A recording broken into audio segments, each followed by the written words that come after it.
Cuando las instituciones de un país se corrompen, los habitantes sufren las consecuencias.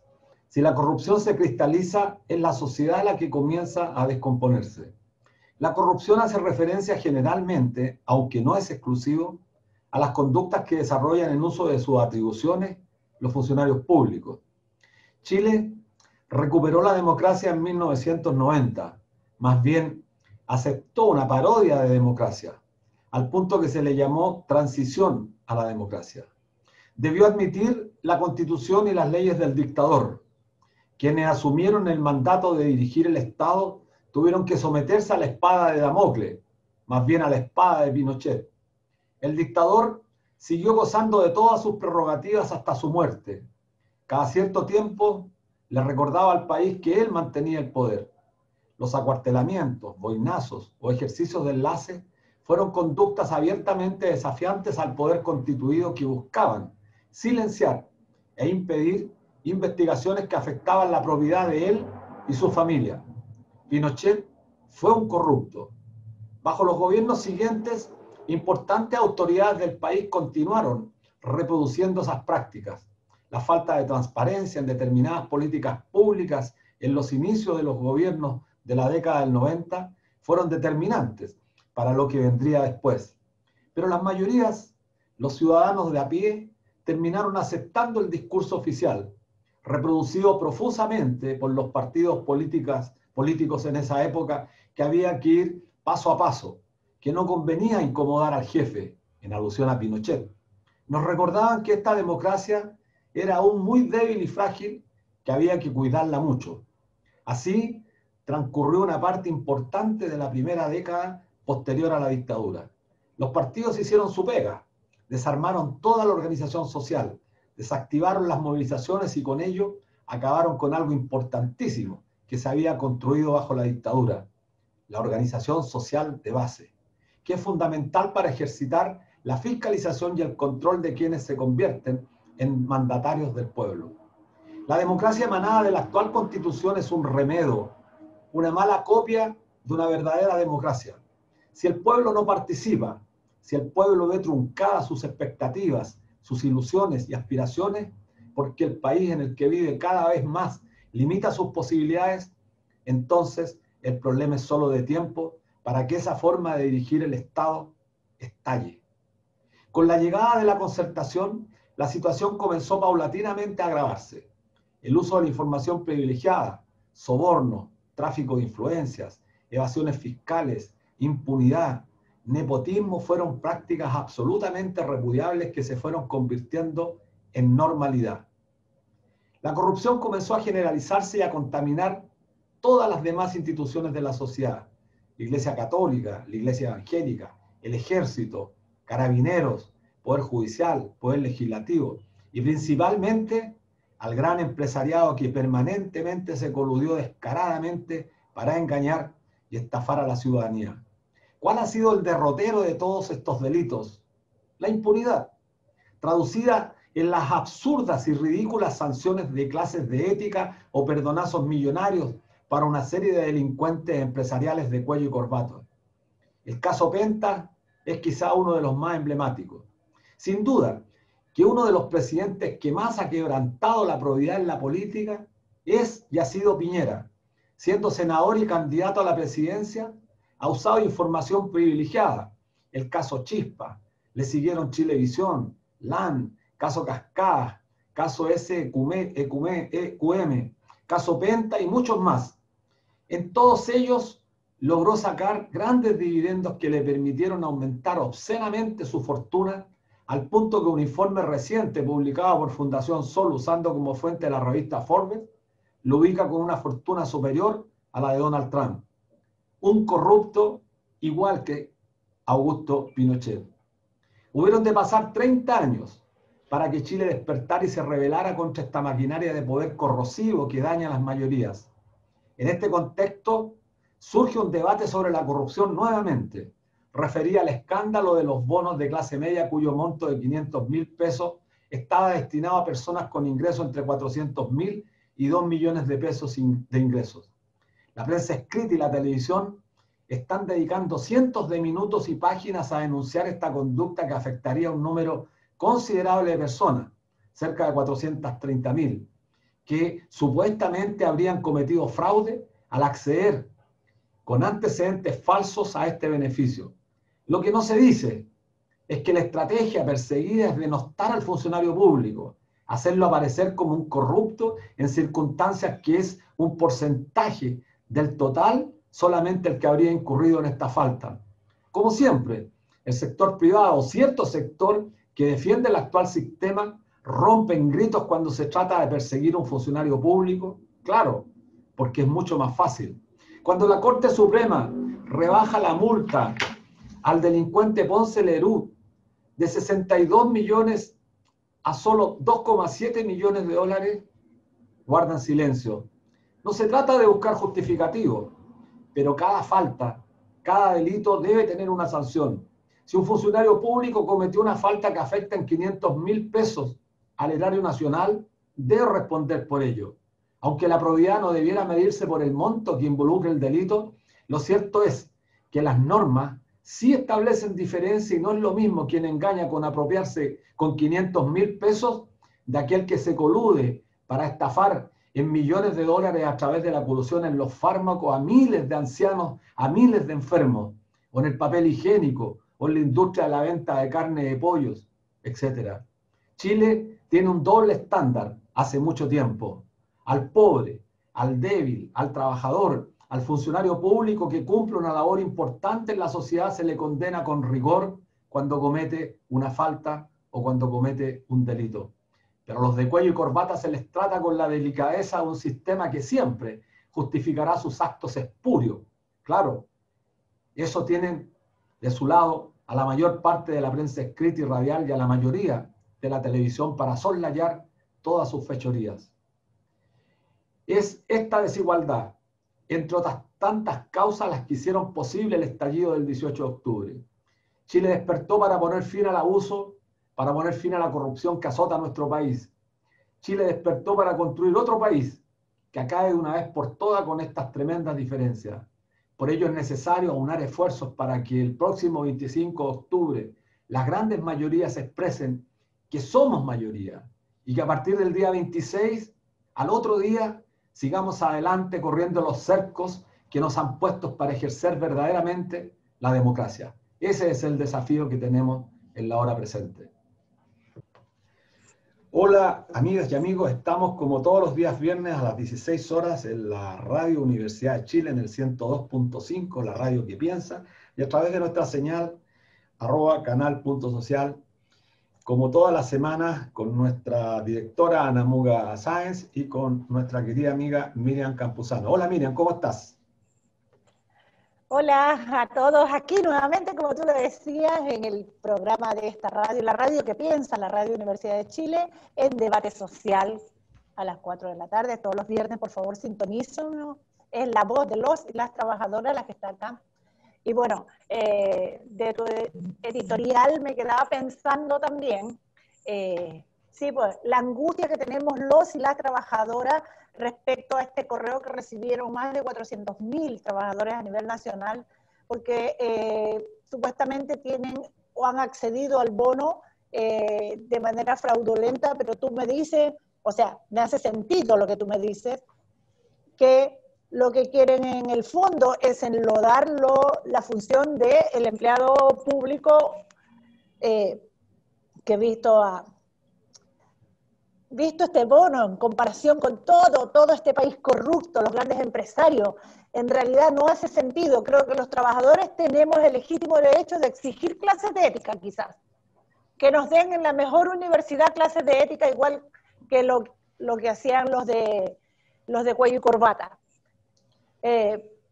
Da harto que pensar, sí. Porque instituciones, establecimientos estatales como el Ejército y Carabineros de Chile han incurrido en faltas mucho más grandes, evasiones y robos, y no se ha hecho esta difusión en los medios de prensa a la magnitud de querer criminalizar la angustia, la desesperación de muchos trabajadores que no tenían acceso, que no cabían en la clase baja, y no cabía en la clase alta, entonces es como contradictorio Sí, este bueno, escenario. exacto. Por eso generalmente quizás en este escándalo que se ha intentado levantar en el país para distraernos de lo fundamental, porque esto es evidente. Estaba recién leyendo la prensa, 6 páginas le dedican algunos diarios al tema de este escándalo de 420.000 personas.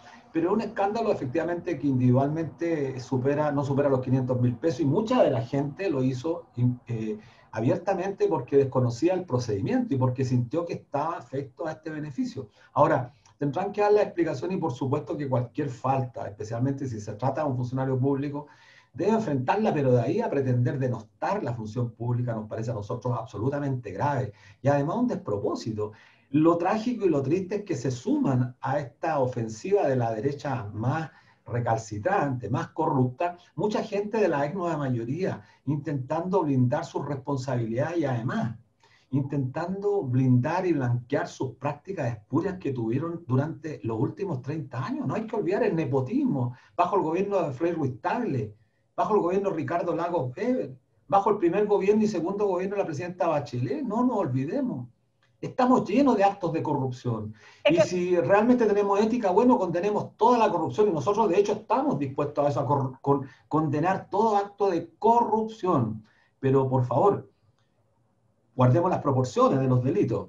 Ponce claro. Lerú, que ha financiado, que ha corrompido la política, bueno, se le rebaja en nada más ni nada menos que en casi 60 millones de dólares la multa a la cual había sido condenado por parte de la Corte Suprema. Otro poder del Estado que está absolutamente cuestionado.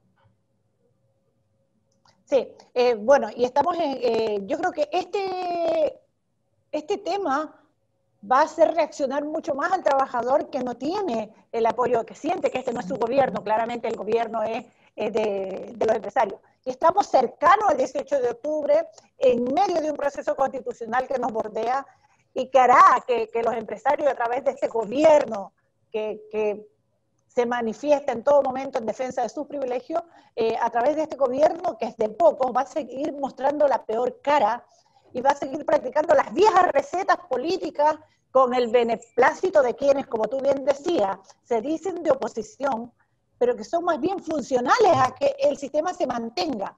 Como el caso, no sé, te pongo sistema previsional, lo que hace la señora senadora Goy, senador Letelier, junto con Mariana Elwin, Heraldo Muñoz y todo esto que aparecen como los expertos en ser en el proceso constitucional que nos... Pero sobre todo Goy y Letelier, mantener la discusión sobre dónde va el 6% que se va a calcular en más de 10 años a los empleadores para la cotización de los trabajadores, mantener esa discusión en dónde se divide ese porcentaje que aún no lo tenemos, y no en cambiar la estructura del sistema. Creo que es una cuenta más y creo que el estudiante, el trabajador, el poblador se está dando cuenta por qué es más necesario tomar partido en esta votación que no se conquistó con el acuerdo entre los políticos, se concretó por la lucha de los jóvenes y de los trabajadores y de los pobladores en la Plaza Italia y de Arica Magallanes en todas las plazas de armas. Así es. Bueno, estamos prácticamente viviendo una etapa compleja, estamos a pocos días de un hecho inédito en nuestro país. Creo que este plebiscito para acabar con la Constitución es una demanda sentida por todo el país. Lo hemos dicho tantas veces, queríamos asamblea constituyente soberana, se nos escamoteó, nos ofrecieron convención constitucional. Pero finalmente es el pueblo el que fija los marcos, el que corre los cercos. Y creo que el pueblo chileno tiene que estar a la altura de estos acontecimientos y el día 25 ganar por una amplia mayoría, de forma tal que el día 26 se abre otro camino. Y ese camino tiene que ser el camino donde particularmente la sociedad se manifiesta a través de independientes, de representantes del mundo social real, de los pobladores, de los estudiantes, de los sindicalistas, del mundo del trabajo, del arte, de la cultura, escritores, profesores. No podemos delegar nuestra responsabilidad en los partidos políticos, en los políticos actualmente en el Congreso, porque no dan el ancho, no han dado el ancho frente a las grandes demandas de nuestro pueblo. Así es, pues bueno, y tocar un punto que es relevante, lo que pasa con la fiscal Jimena Chong, y las amenazas que recibió. Y lo más ilógico, y creo que va a ser un impulso para el poblador común, el trabajador, la señora, el señor de su casa, el estudiante, es que el gobierno declare como que es una maniobra contra Carabineros de Chile para desprestigiar esta institución, cuando hay hechos que muestran el acoso que sufre la fiscal Jimena Chong y que no se puede permitir. Quizás el tema de los 400.000 pesos, de los 500.000 pesos del bono, sea un volador de luces para que la gente no focalice, pero creo que Chile despertó y Chile tiene los ojos puestos donde tiene que tenerlos, que es un cambio de estructura de este modelo que ya no da para más. Bueno, vamos a la pausa, me dice la directora. Tenemos una gran invitada, no se vayan de la sintonía. Estará una extraordinaria mujer, especialista en Derecho, una doctora en Derecho, joven, y con grandes temas. Vamos a un corte musical con el tema Plata Ya, Plata, Plata Tallá, de Mon Laferte. Oh, tremendo tema. A la vuelta estaremos con una sorpresa. Estamos de vuelta en nuestro espacio llamado Debate Social en la 102.5 Radio Universidad de Chile, la radio que piensa, y en nuestro canal online, @canal.social. Hoy tenemos una tremenda invitada, un lujo tener a Verónica Munila. Ella es doctora en Derecho a la Pontífica Universidad Católica de Valparaíso, profesora de la Cátedra de Derecho del Trabajo y de la Seguridad Social en la Escuela de Derecho de la misma universidad. Estamos a 16 días del plebiscito ahora, un plebiscito que va a definir sin duda si Chile quiere o no quiere un cambio radical y la forma en que se ha gobernado hasta ahora, que ha permitido tanta injusticia. Y hablando de injusticia y teniendo una experta en el panel, quería preguntarte, ¿cuál es la visión de, no sé si tú has visto estas propuestas del sistema previsional, porque estuvimos admirándote en el foro de la Coordinadora Nacional No Más FP, las propuestas que Chile necesita para el sistema de pensiones, y vemos que en el gobierno mantienen arriba de la mesa 3 propuestas que no hace sino más bien mantener el sistema de capitalización individual. ¿Cuál es tu visión? ¿Conoces esta propuesta o has escuchado hablar? ¿Y cuál es la presión que deberíamos tener para tramitar o aprobar una reforma que realmente cambie la estructura de este sistema de AFP individual? Hola Miriam, ¿cómo estás? Hola, Pues, bienvenida. encantada de estar aquí, encantada. Mira, sí conozco las propuestas de las que tú me comentas y yo creo que ninguna de ellas se corresponde con la palabra reforma específicamente. Yo creo que son modificaciones, que es distinto. ¿Ya? O sea, es un poco la misma lógica que tuvo antiguamente la ley 20.940, en que simplemente se hacen reformas, o sea, se hacen modificaciones, pero reformas no alcanzan a hacer, porque si uno quiere hablar de reformas, lo que uno tiene que atacar es la lógica que está detrás del sistema.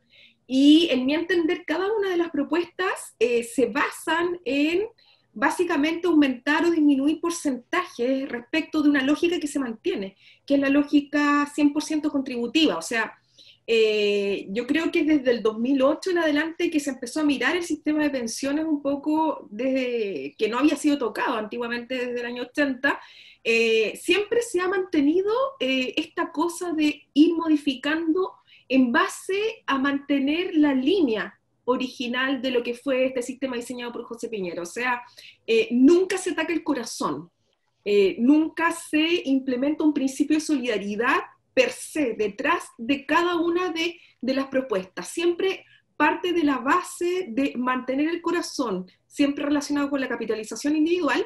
Y cuando tú hablas de solidaridad, siempre son elementos tangenciales, son como digo yo ahora, el pilar solidario, por ejemplo, del sistema actual.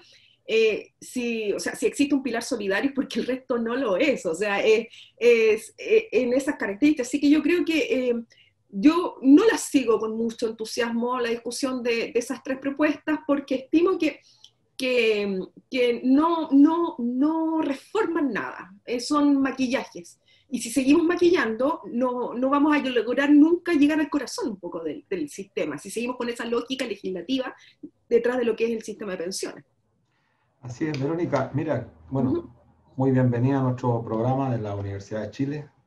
Llevamos ya bastante tiempo y una de las características que hemos tenido siempre invitados que generan mucha, a veces controversia, pero también invitan mucho a la reflexión y creo que eso debiera ser, bueno, vamos a tratar de seguir en esa línea, así que por eso te invitamos a ti, porque te escuchamos, como decía Miriam, en el Seminario Internacional, y bueno, deslumbraste a muchas personas porque instalaste un tema, y que es raro esto, y tú quizás compartirás conmigo que resulta raro que una profesora, una académica destacada, instale un tema y genere tanta, yo diría, ¿cómo te dijera? Tanta simpatía o tanto interés.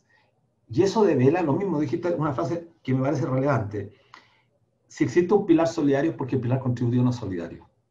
Qué mejor que sacar por inferir a partir de un hecho objetivo. Pero tú planteaste algunos temas que me parecen relevantes y quiero llevarte a ese tema. Al tema de la seguridad social. Si uno revisa la Constitución Política del Estado, tiene casi 4 líneas, más no tiene. En el numeral 18 del artículo 19 señala el tema del derecho a la seguridad social. Las leyes que regulen el ejercicio de este derecho serán de quórum calificado. Siempre me llamó la atención. Las leyes que regulen el ejercicio de este derecho serán de quórum calificado. Sin embargo, la aplicación de todas las, comillas, previsión en Chile está a través de un decreto ley, 3.500. Ahí se regula. Y después señala que la acción del Estado estará dirigida a garantizar el acceso de todos los habitantes a través de prestaciones o a través de instituciones que pueden ser privadas o públicas. Una vez en Europa me señalaron a mí que si el otorgamiento de estos derechos era por organismos privados, ya dejaba de ser seguridad social en forma inmediata, así de categórico, así de categórico. La seguridad social está en el ámbito de lo público, y por eso quería preguntarte, como tú has escrito sobre esta materia, ¿por qué? ¿Por qué es relevante que en el proceso constituyente y en la nueva constitución este derecho tan importante esté consagrado, a diferencia de lo que está hoy día en la actual constitución?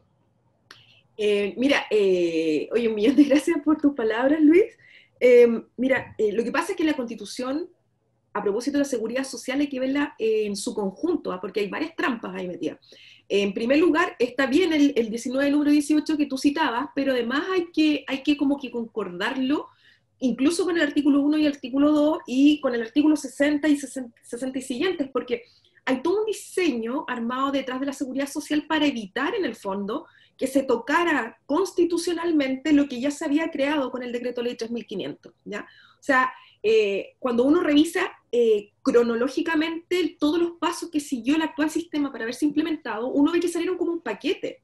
O sea, salió la Constitución del 80 junto con el modelo de relaciones laborales relacionado con lo colectivo, junto con todo el sistema de previsión social. O sea, el movimiento es clásico, ¿ya? Es clásico.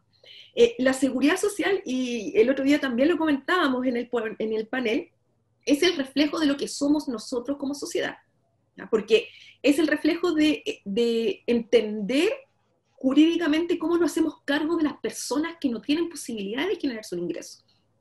Y en este momento la respuesta nuestra es bastante miserable, porque lo que tenemos como principio a propósito de esa respuesta es el principio de responsabilidad. O sea, aquí cada uno se rasca con sus propias uñas, en el fondo, y tiene que ver hacia el futuro cómo se las arregla un poco. Y eso no es seguridad, porque es incertidumbre y no es social, es individual, entonces nada más alejado de esto. El tema es central, por lo tanto, en el tema constituyente que nos ocupa, porque parte de la base de entender qué vamos a hacer nosotros como comunidad. O sea, eso es primer lugar. Y segundo lugar, porque pese a que he leído y he escuchado muchas voces en torno a las reformas constitucionales, sabes que cuando uno ve el 19, número 18, el rol que le otorga el Estado dentro de la seguridad social es un rol de supervigilancia, solamente de supervigilancia, o sea, de absteniéndose de actuar. Y en ese sentido yo creo que es contrario a la existencia de un componente 0 y de un componente 1, o sea, como tú como Estado le vas a exigir al Estado que otorgue prestaciones específicas si su rol constitucional en esta materia es de abstención y supervigilancia, digamos, o sea, es como contradictorio. Entonces yo creo que, por ejemplo, si nosotros adoptáramos en este momento, con esta Constitución, la propuesta de la coordinadora, chocaría inmediatamente con el TC. Yo creo que chocaría inmediatamente con el TC, porque en el fondo ese rol que se le otorga en el 19, número 18 va en contra de la existencia de pilares básicos que son netamente estatales. Entonces, yo creo que, para mi entender, esto tiene que pasar necesariamente por comprender el sistema completo, en su conjunto, ¿ya? Y en el fondo yo recojo lo tuyo, pues también cuando a uno le toca ir a seminarios, a paneles internacionales, da un poco de vergüenza, da un poco de vergüenza, porque, o sea, uno empieza a escuchar los otros sistemas que no son precisamente países socialistas, ni totalitarios, ni nada por el estilo, y uno dice, oh, por Dios, digamos, ¿qué está pasando? Así es, Mónica. Bueno, tú tocaste un tema fundamental, dijiste la seguridad social es el reflejo de lo que somos como sociedad. Y en realidad sí nos han formado individualistas, consumistas, egoístas. Bueno, así desde que en dictadura se nos arrebató, porque Chile sí tenía seguridad social, o al menos en sus principios en las cajas antiguas, y es por eso quizás que la revuelta del 18 de octubre, próximo a cumplir un año ya, es que los jóvenes son más estudiosos a lo mejor del tema, tienen una claridad diferente a la gente que a lo mejor heredó estas polarizaciones políticas en Chile. Pero según lo que te escuché de la Constitución y cómo se debe hacer, ¿cuál sería la importancia de que en este nuevo proceso constituyente quede escrito la seguridad? Y si para nuestros auditores, así como tú hablas clarito y sencillo, ¿qué es seguridad social? ¿Y cómo debería quedar escrito? La seguridad social es un derecho fundamental.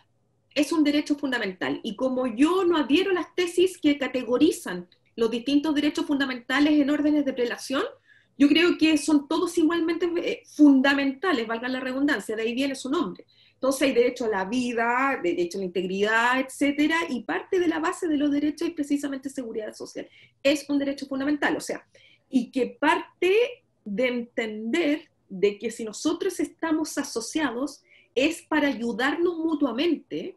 O sea, en el fondo, en la explicación filosófica del derecho fundamental en sí, incluso recoge las tesis liberales a las que adhiere la gente que está a favor del sistema de los administradores de fondos de pensiones. O sea, se supone que uno nace libre solo y que está en un estado de felicidad X, así tipo filósofos clásicos, Rousseau, qué sé yo, y cuando se asocia a la gente lo asume como una carga, restándose parámetros de felicidad, por así decirlo, pero se asocia obligadamente porque entiende que no es capaz de superar ciertas contingencias de la vida solos. Entonces, el fundamento de la sociedad en sí es precisamente en torno a la idea de ayuda, porque si no ayudarnos, ¿para qué nos asociamos, por así decirlo?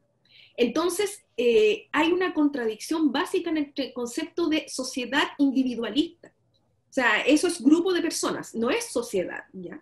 Y en este caso, cuando hablamos de seguridad social, hablamos de la forma en que nosotros vamos a definir cómo entre todos superamos las contingencias individuales. Y para eso nos asociamos. O sea, es un sustrato basal dentro del concepto de agrupación o sociedad, digamos. Si vamos a definir dentro de un nuevo sistema constitucional, si seguimos siendo individuos, cada uno por su lado, entonces cada uno mejor se va a la montaña, es ermitaño, digamos, y vive solo de la planta. O vamos a definir que nos asociamos como grupo, pero si nos vamos a asociar es porque necesitamos ayudarnos entre nosotros, y la seguridad social es como el reflejo jurídico de este concepto basal, ¿ya? Entonces, la importancia es política primero, por eso es que la respuesta en torno, por ejemplo, a de que, mire, sabe que a mí para implementar un sistema de esta característica no me alcanza la plata, estoy negando a través de un argumento económico la posibilidad de que seamos sociedad per se. Y aparte argumento económico que ya sabemos, ya gracias a la propuesta que hicieron en la coordinadora con la Fundación Sol, que no es válido tampoco. O sea que existen maneras de poder tener un sistema acorde con los principios de la seguridad social que vienen de su naturaleza de derecho fundamental, y que sea viable, digamos, y que sea viable económicamente.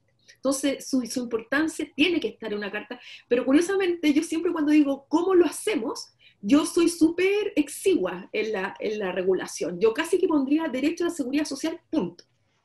Punto. O sea, no aclararía más allá de eso, porque en la medida que el que explica se complica. O sea, las aclaraciones nacen cuando uno trata de negar lo que la seguridad social es como derecho. Entonces yo lo dejaría como muy, muy abierto, por así decirlo. Y en base a esa apertura del concepto, podríamos de lleno entrar a la revisión del sistema legal que va por debajo. Y ahí podríamos hablar de AFP, podríamos hablar de salud también, de cesantía, que es un temazo que está muy de moda. Entonces, y poder reconfigurar esta estructura o esta idea de sociedad que tenemos.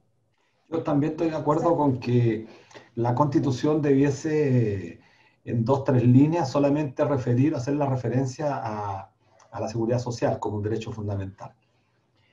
Así como otros derechos que debe consagrar el derecho a la educación, bueno, los derechos fundamentales. Pero hay una norma que no es menor. Cuando se agregó en la Constitución, en el artículo 19, numeral 18, el tema de que serán de quórum calificado. ¿Qué opinas del quórum calificado tú? Porque me interesa mucho, porque en este debate hay mucha mitología, mucha reproducción de discursos sin análisis. Entonces, cuando se cuestiona el tema de los 2 tercios, cuando se cuestiona el acuerdo del 15, se dice, bueno, pero tiene 2 tercios. Pero tuvimos la suerte también de tener este programa un tipo bastante, ¿cómo se puede decir? Cuestionador, provocador, que es Carlos Pérez Soto, no sé si lo ubica, un filósofo. Sí, perfecto. Bueno, yo soy muy amigo de él, pero él es un provocador. Entonces dijo, qué bueno que ganamos los 2 tercios, porque con 1 tercio les vamos a ganar. Con 1 tercio les vamos a ganar. Entonces lo miró desde el otro lado y explicó, claro. Y todos los tipos quedaron plop. Entonces, como claro. Él tiene mucho discurso a esta gente más radical, le dijo, ganamos. Entonces, pero ¿cómo si? No, que con 1 tercio más un voto les vamos a ganar, no los vamos a dejar. Entonces se mira desde el trono. Por eso quería preguntarte, ¿qué opinas tú de que tenga quórum calificado, Verónica? Lo que pasa es que no es solamente el quórum, Luis, es el quórum con las materias que son objeto de iniciativa exclusiva del presidente de la República. Ahí, claro, está, sí. Ahí está la trampa, digamos. O sea, tú la seguridad social en este momento tienes que hacerla a partir desde el Ejecutivo, por así decirlo, cualquier modificación constitucional. Y a eso le suman los quórums. Los quórums no son malos per se, sino que lo que hace la Constitución es ubicar determinados quórums en materias en las que originalmente no debiesen tenerlo. ¿Ya? No debiesen tenerlo. O sea, si tú quieres modificar, por así decirlo, o interpretar la Constitución, que tenía los famosos 3/5, que es la ley interpretativa, está bien que sea así porque son materias que son fundantes. Pero ¿por qué en el fondo tú tienes el quórum calificado, así podría tenerlo por ley común, combinado con la iniciativa presidencial? Eso te impide, inmediatamente te pide cualquier cambio de carácter legal dentro del sistema. ¿Ya? O sea, te piden la mayoría simple, pero de diputados y senadores en ejercicio. Eso ya es un cacho, porque nunca van, digamos. ¿Cómo se llama? Y además eso, con una iniciativa que tiene que partir de una autoridad de carácter político, independiente del color que sea. Entonces, eso es tramposo. Eso es tramposo porque es la traba original para poder haber entrado. O sea, ustedes mismos son testigos de cuántas veces se han intentado modificar estos temas y chocan con la traba del quórum, chocan con la iniciativa exclusiva, y además después de eso, si es que se logra, va a chocar con la redacción constitucional porque está el tesencio.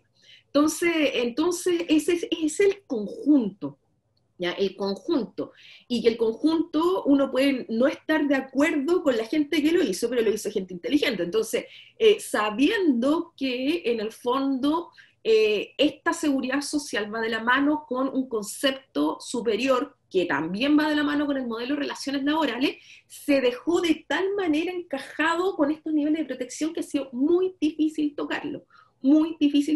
Y la vez que se tocó, que fue a propósito ahora de la pandemia, el retiro del 10%, es la forma, no fue la más feliz en la que quedó la Constitución, porque quedó como una forma excepcional. O sea, cuando tú te vas a las normas interpretativas, tú puedes decir, mire, ¿sabe qué? Precisamente porque fue una excepción, yo en el resto no lo acepto, digamos, y volvemos a caer en la misma trampa. Entonces, habría que ver muy bien esos dos aspectos de cara a como un proceso constituyente, porque si no vamos a terminar hablando, vamos a estar nosotros, van a estar nuestros hijos y nuestros nietos, hablando de exactamente esto mismo que estamos hablando ahora, o sea, amarrados eternamente. Y el quórum es desconfianza de la voluntad popular, ojo.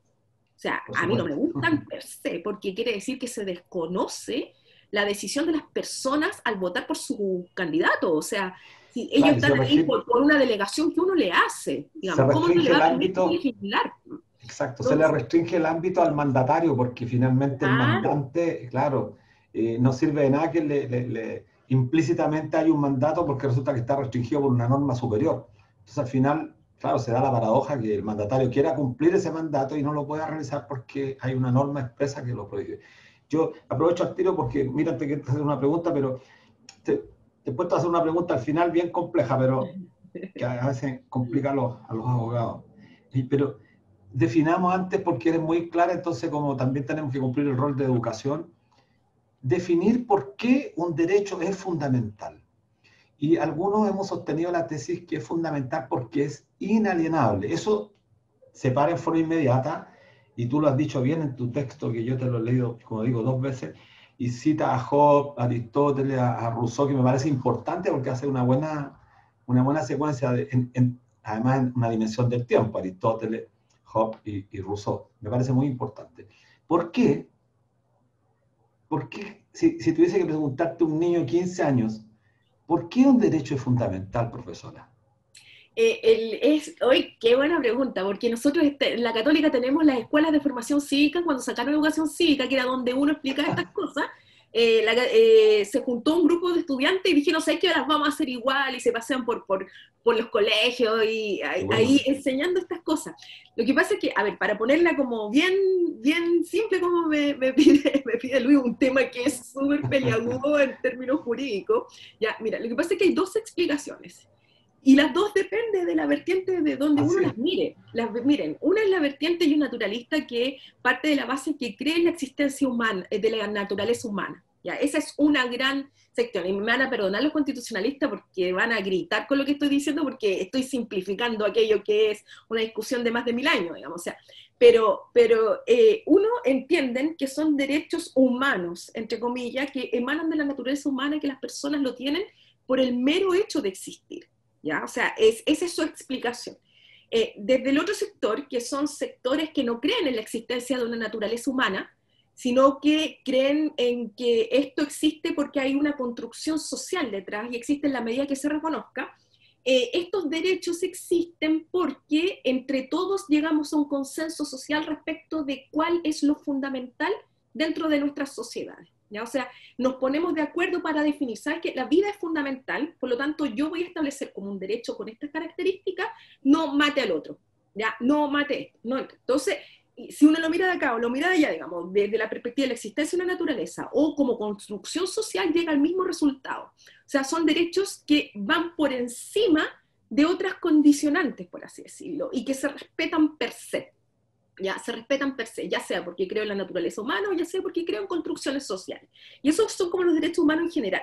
Pero cuando uno les agrega, por así decirlo, la calificación de fundamental, es porque los derechos humanos son amplísimos.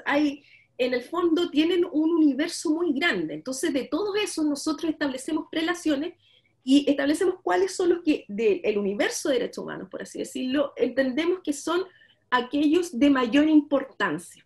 Entonces, cuando nosotros definimos, por ejemplo, en una constitución, qué es lo lindo que tiene esta discusión, cuáles van a ser nuestros derechos fundamentales, estamos definiendo todos los miembros de la sociedad, cuál es nuestro sustrato social.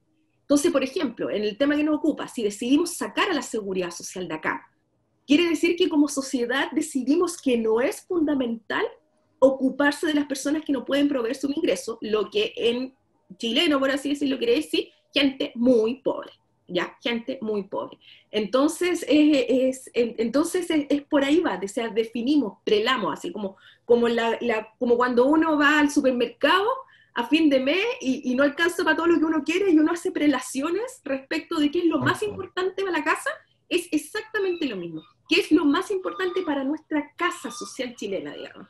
Y eso es lo bueno que tiene la discusión y ese argumento es el que se usa para negar que en la forma que sea que adquiera la discusión del contenido de la Constitución, no tengan que estar los expertos, tienen que estar los ciudadanos, a lo mejor apoyados por expertos en torno a redacciones, trampas, etc. Pero no es el lugar de los profesores ni llegar a pontificar, digamos. Es un acuerdo social y eso va a hacer que perdure en el tiempo.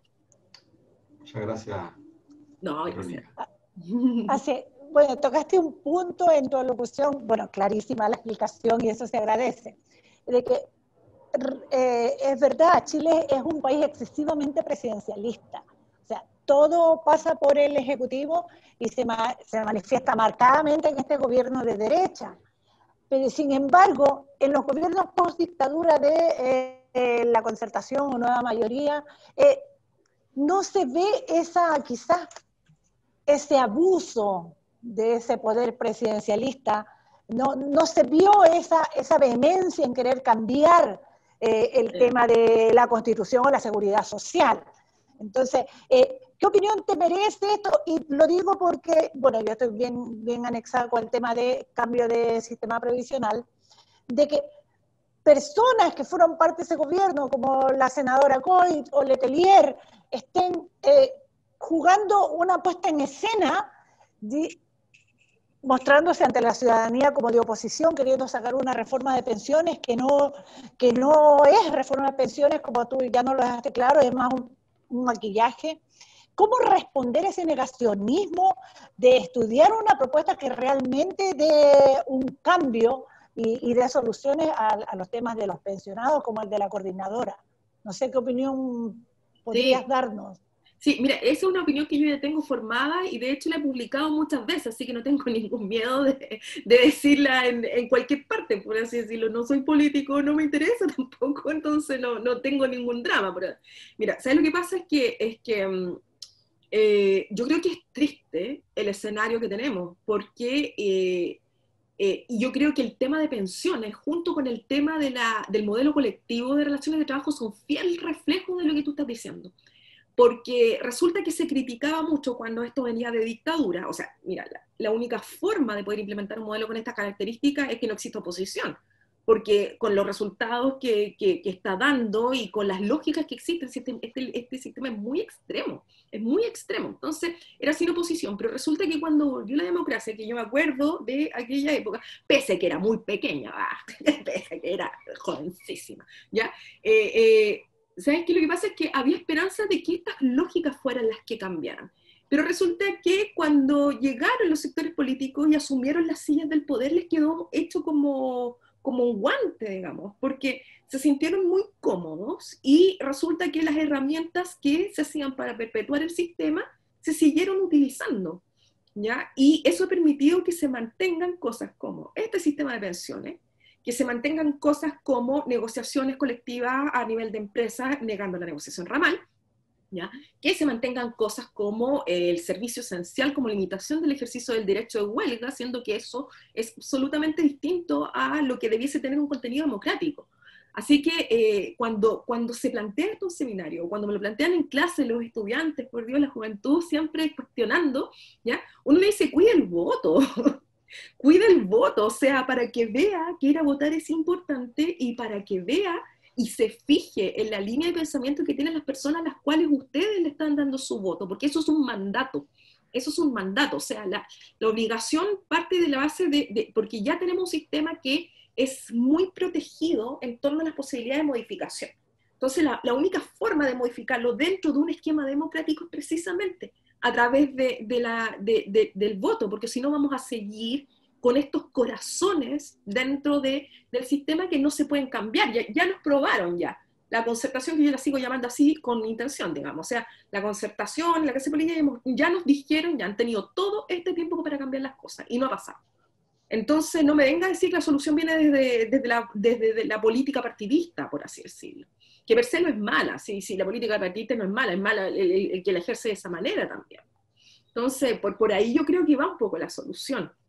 Pensando en positivo, yo pienso en positivo, ojo, yo tengo las clases de seguridad social en la Universidad Católica del Paraíso llenas de jóvenes que están preocupados de sus abuelos, de sus padres, de los niveles de endeudamiento, etc. Así que yo, si hay algo que tengo, es confianza. Bueno, ese es un aliciente muy importante, Verónica, especialmente para nosotros que formamos parte de un movimiento territorial nacional, es transversal, es un movimiento que ha tomado en sus manos hace muchos años. Nosotros llevamos más de 10 años, pero hace poquito más de 4 años, el domingo 24 de julio del 2016, la gente salió en todas las calles a gritar no más AFP, porque tú lo dijiste muy bien, los jóvenes, ¿por qué están tan interesados en seguridad social? Porque están viendo sus abuelos, sus padres, los mayores a sus padres, pero los más jóvenes a sus abuelos, y conocen casos dramáticos, las profesoras con 40 años de servicio con pensiones por debajo de los 200.000 pesos, profesoras vendiendo dulces en las puertas de los supermercados, eso ya es una agresión,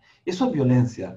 Y creo que quizá este país algún día, ojalá pronto, con este proceso que se abrió, ojalá pronto pueda recuperar los medios de comunicación para la sociedad, la televisión pública especialmente, que abra estos debates, personas como tú que puedan generar debate, que se discuta respecto de qué es la violencia. Una profesora con 42 años que me tocó verla y bueno, y la apoyamos, vendiendo parche curita en un sabor. Si eso no es violencia, ¿qué es entonces? Esta gente que se sustenta en esta filosofía media liberal y que en el fondo es una trampa para mantener todo absolutamente controlado. Yo te voy a hacer una pregunta en esa dirección, que es compleja la pregunta, pero bueno, que tiene tanta claridad, creo que me atrevo a hacértela.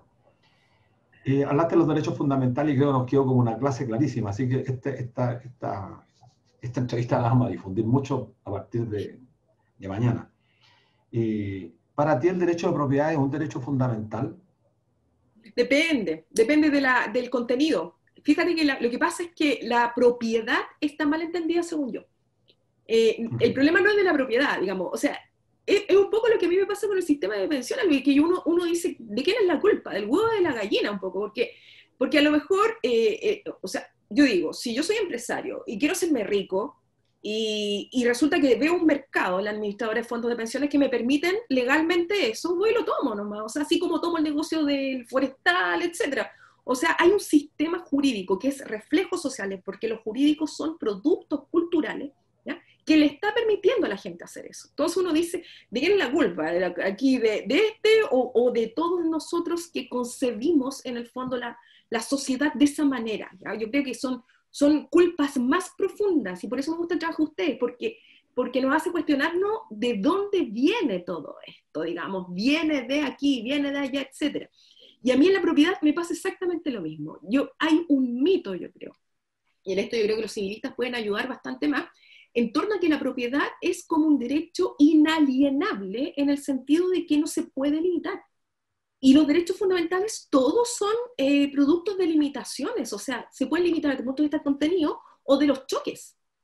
¿Ya? O sea, ahí hay tratados completos, sobre todo de los alemanes, que les gusta mucho citarlos acá en Chile, en torno a cuáles son los límites que los derechos fundamentales tienen. Entonces es perfectamente posible, incluso con la redacción nuestra actual, entender que la propiedad tiene limitaciones.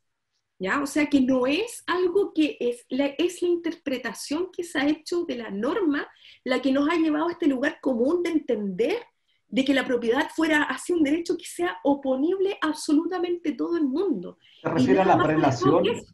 ¿Ahí te refieres a las relaciones de normas de derechos? Claro, claro. O sea, por ejemplo, en el caso, ponte tú, derecho fundamental a la huelga, ¿ya? A la huelga, es obvio que yo lo puedo limitar en el caso de que eso afecte el derecho a la vida, por ejemplo, de otra persona. Entonces, bueno, ese trabajador es titular de un derecho que choca con el derecho a la vida de otra persona y se pueden restringir. Y todos los derechos tienen esa posibilidad de restricción intrínseca, ¿ya? O sea, si estos derechos no son parcelaciones, digamos, de áreas, sino que pueden jugar y se pueden limitar. Digamos, lo que pasa es que aquí había un discurso político detrás del derecho de propiedad que tiene rango fundamental y que a mí no me molesta que lo tenga, ¿ya? En torno a creer que eso autoriza absolutamente cualquier cosa. Y eso no es así.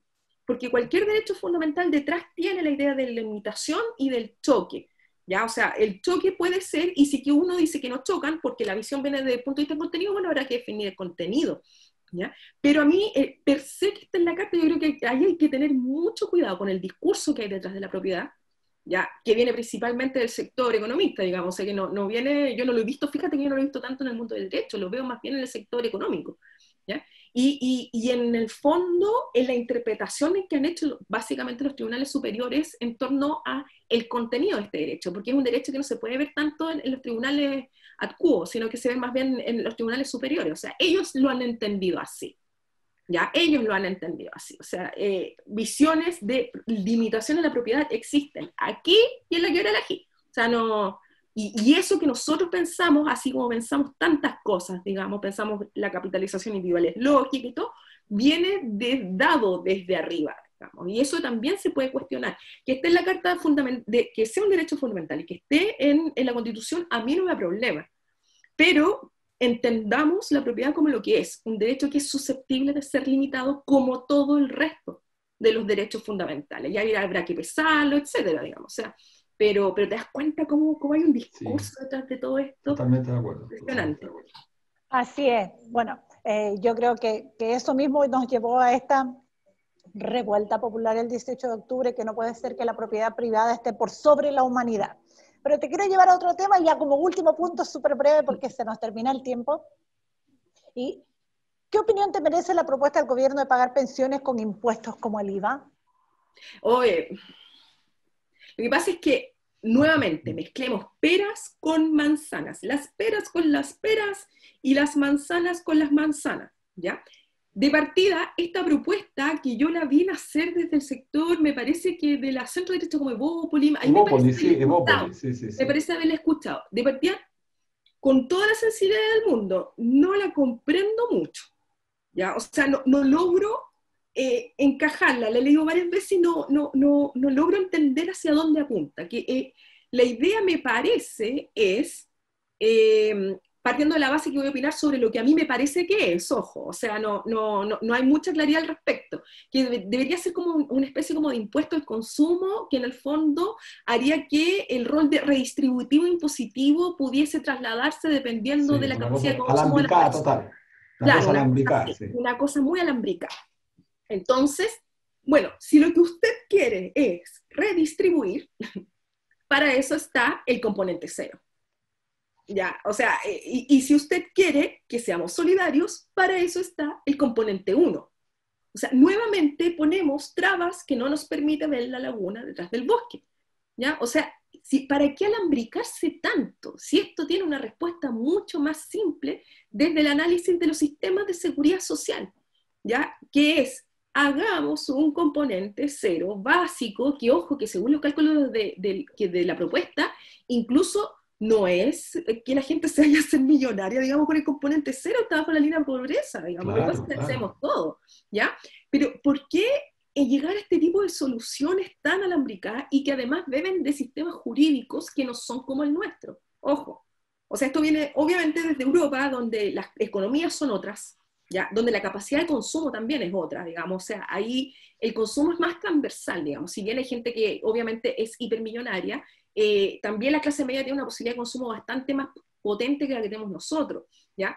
Entonces, nuevamente este intento de ir como hacer un planeo en sistemas europeos y traerlos acá y, oiga, ni un problema, usted quiere redistribuir a través de la línea impositiva respecto a un impuesto al consumo, ya pues, creemos el componente cero. Yo el otro día me preguntaba, no sé qué parecen ustedes, yo el otro día me preguntaba, respecto al impuesto de los súper ricos que sale, yo decía, bueno, no, que está el tema económico respecto del incentivo, la creación de fuentes de empleo y la generación de riqueza. Bueno, yo diría, ¿sabe qué?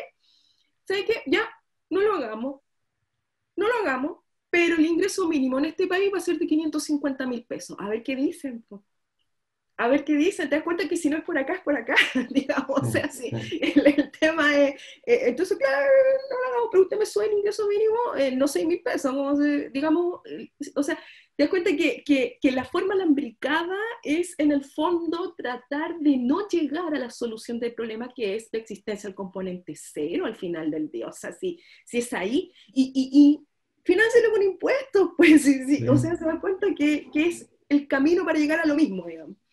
Bueno, queremos agradecerte, Verónica, ha sido una espectacular interpretación, pero además una explicación, yo diría, absolutamente diáfana, ha quedado, yo creo, todo claro, preguntas importantes para nuestros auditores que nos escuchan y nos prefieren con su audición día viernes a viernes, así que te queremos reiterar nuestro agradecimiento y esperamos tenerte prontamente acá, Verónica, un gran aporte al debate que se requiere hoy día. Así que un abrazo. Sí, Verónica, clase magistral que nos ha dado hoy día. Muchas gracias. Muchas gracias. No, muchas gracias. Yo creo que la academia y el estudio está al servicio de las personas, básicamente, y que no podemos seguir quedándonos en nuestros propios nichos, y sino que algún sentido tiene que tener lo que hacemos, ¿ya? Por eso que yo no tengo ningún problema, al contrario, es un gusto y un placer para mí colaborar con la coordinadora, con la Fundación Sol, con cualquier grupo intermedio en el fondo, porque es la sociedad la que se tiene que hacer cargo de esto. ¿Ya? Okay. Bueno, Así que muchas gracias, felicitaciones. Verónica. Gracias. Gracias.